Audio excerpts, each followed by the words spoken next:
Hey guys, gusto ko lang i-share sa inyo itong pag-uwi namin sa probinsya noong June 20, 2022. Last year pa ito guys. So ngayon ko lang siya may upload sa aking YouTube channel. So ito na nga, nag-book lang ako ng Grab from Cavite to Naiya Terminal 1. Nasa 920 ata yung nabayaran ko. And yung mga kasama ko guys ay yung hipag ko, yung mga pamangkin ko, yung anak ko. May kasama pa kaming dalawa guys, pero susunod na lang sila sa airport. Ayan, umalis kami ng bahay 4 p.m. Tapos nakarating kami ng airport around 4:45 dahil yung flight namin ay 6 p.m.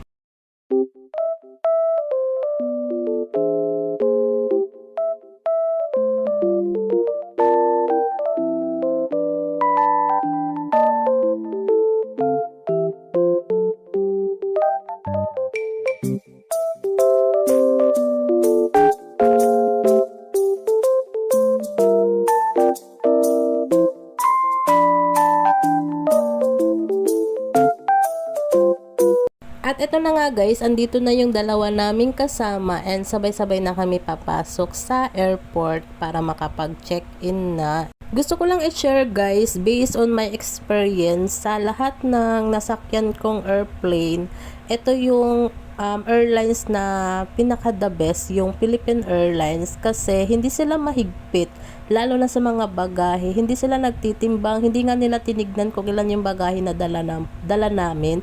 So hindi tulad sa ibang airlines na tinitimbang talaga nila, tine-check nila. So anyway, ito na nga guys, since may dala kaming baby, so yung dalawa naming kasama yung nag-asikaso sa aming mga bagahe para makapasok na kami sa loob ng airport at makapag-check-in na. So ito na nga, andito na nga kami guys, and nakapila na kami dyan sa counter.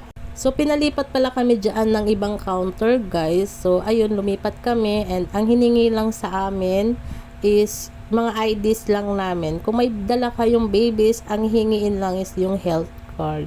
So ayan, nakapila na kami para makuha namin yung boarding pass namin. And ito na nga, nakasakay na kami ng bus papunta sa airplane.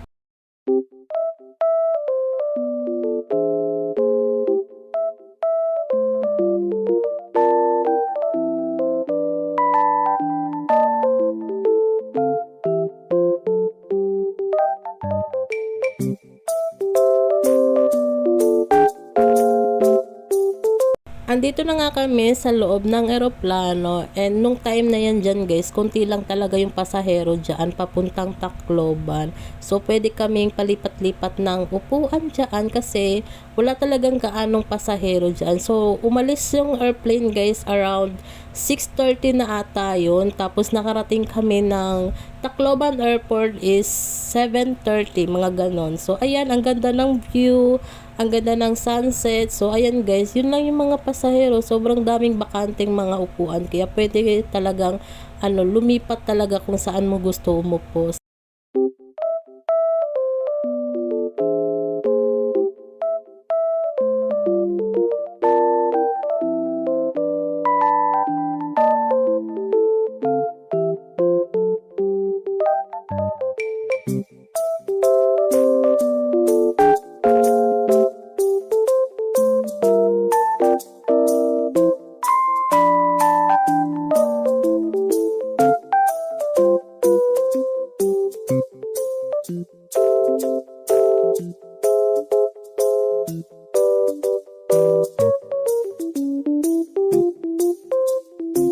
So ito na nga guys, pa-take off na yung eroplano, and natatandaan ko 6:15 p.m. pala nag-take off yung airplane guys. Tapos nakarating kami sa Tacloban Airport, it was 7:30 p.m. So alam nyo ba, from Tacloban Airport guys, babiyahe pa kami ng 2 hours, sasakay pa kami ng van papuntang Ormoc City, Leyte.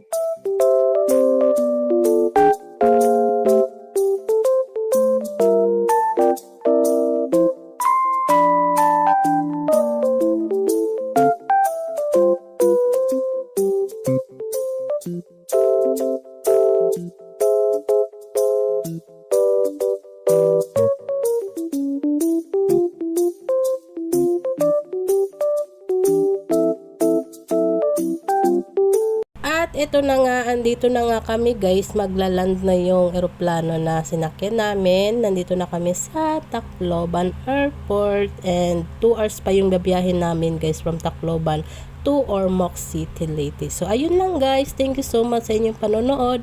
Abangan nyo pa yung aking province vlog vacation. Bye!